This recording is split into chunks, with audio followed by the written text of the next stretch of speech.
It is a plain old piece, 2 inches thick and 8 by 8.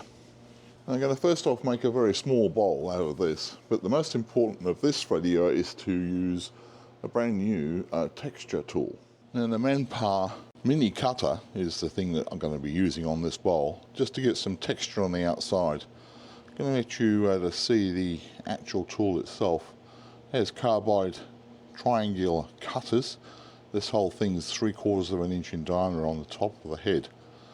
It is a pretty aggressive looking cutter, so you're going to be extremely careful with this because you don't want any kickbacks or skips across the material, because this thing will make some heavy damage to fingers and etc.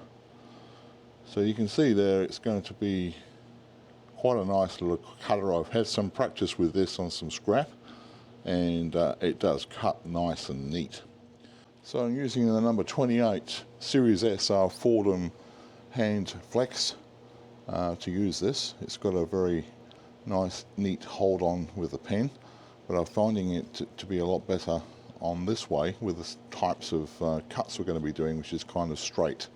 I'll move the piece over to the bandsaw and get this nice and straight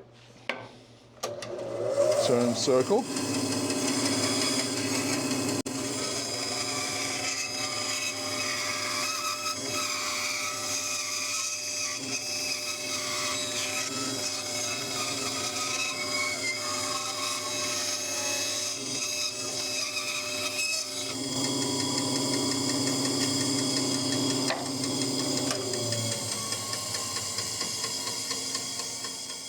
I'm going to go use a sacrificial chuck on the bottom of this piece of wood, because it's only 2 inches, so I want to maximise the area that I'm using.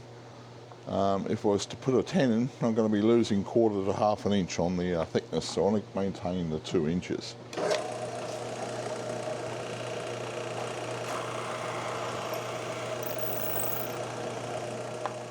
Going to use a 5-minute epoxy to glue that onto the centre.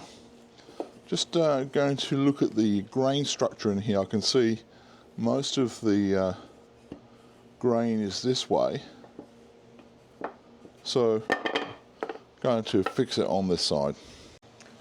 I generally use the Starbond 5-minute epoxy only because I use the CA, keeping it all the same. Not that it makes any difference, but this particular 5-minute epoxy that Starbond have put out, it's been quite good in its speed of setting. So when it says it's got 5 minutes, that's dependent on the ambient temperature, so be careful with that. I use just an awl through the centre of the now glued. Place that into the centre, move it down, and I'm just going to put a heavy weight on that until it dries. Quick note on when the glue will be dry is just the leftover in the cup here. You can see here it's starting to go off, but it's not quite yet. So probably another 3 or 4 minutes and it'll be quite hard. Okay, all set.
Kind of shape that I'm after here. Obviously got to have a finishing cut on the outside there. There's some tear out on the grain. but it will get smooth, and I'll probably need to have a little bit of shallower shape here. So it's going well. Pretty well happy with that. It's come out quite smooth. Going to use the rest on some sanding here. Get that nice and straight and smooth, right up to 320 grit. Then we're going to get on with the actual carving. So I'm using the Fordham SR series carving tool. It goes up to about 18,000 RPM, so it whizzes around. That's controlled by my foot pedal down here on the floor. I can get a close look to it.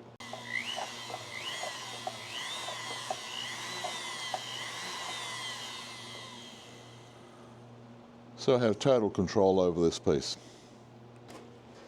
I'm going to cut just some straight lines all the way through the edge of this bowl.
As you can see, we've got the textured bowl back on the lathe, and we've got a new small tool here.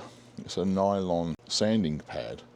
So I'm going to take out some of the rough stuff inside of the tool marks that's been made with the texture maker, and we're going to get prepared ready for putting some black matte paint, followed by some blue highlights. That's going to be the outside of the bowl, and then we're going to turn the inside of the bowl.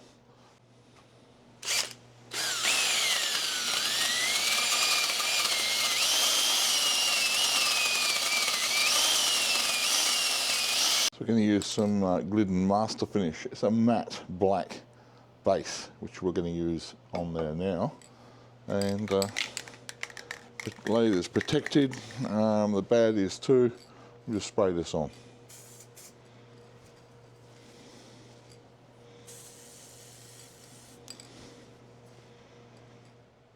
Just a tip here, make sure that you get the matte black base covered every last little bit of showing wood. It's got to be completely covered, otherwise it will stick out like a dunny in the desert. So I'm going to use some acrylic paint, a blue, golden is the stuff that I use, and I'm going to use one of these kind of like a shaving brush, which we're going to use it very, very sparingly and apply that to the top of the black on the side of the bowl.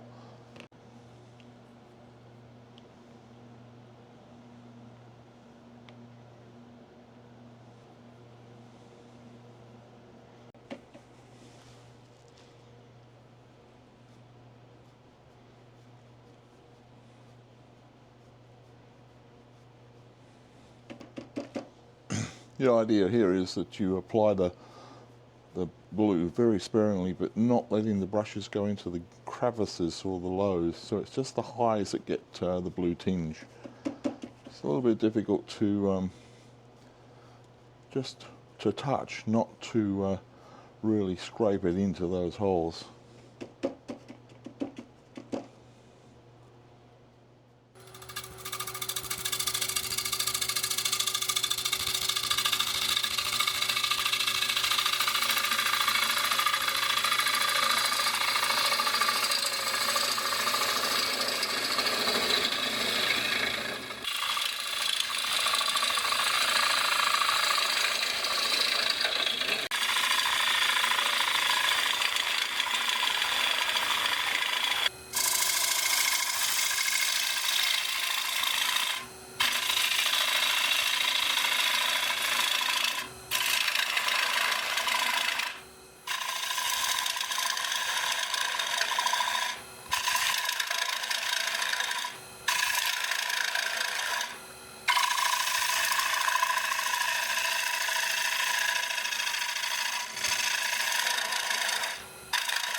One thing that's good about these sacrificial chucks, they keep on keeping on.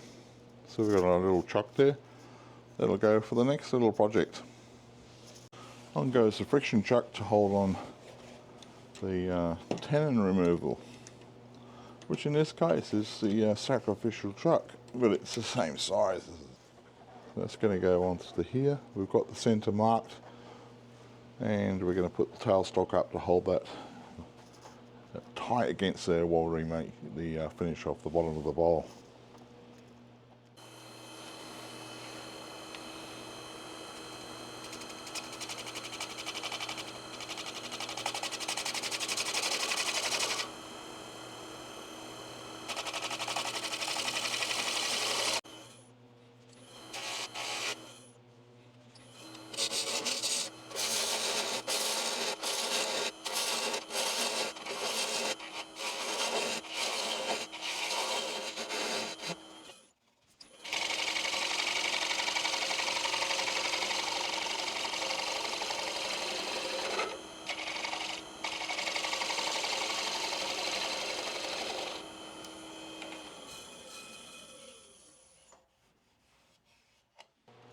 There's the finished project. I'm pretty well liking the text tools, and the paints as well really pop. So you can see there that the actual texturing came out quite nice, and the blue, it sets off as a contrast. It was Acks paste and polish on the inside, and a bit of friction polish. You can see on the inside it looks very nice. The grain gives up there, so we got half of the naturel and half of the created artwork on the outside, and the bottom, well, we got the badge, of course, and it all gels together. I have to say, I quite enjoyed doing this one. It was a real doozy, actually. It came out very nicely. Hope you enjoyed it too, guys. Next week's another week, and cheers.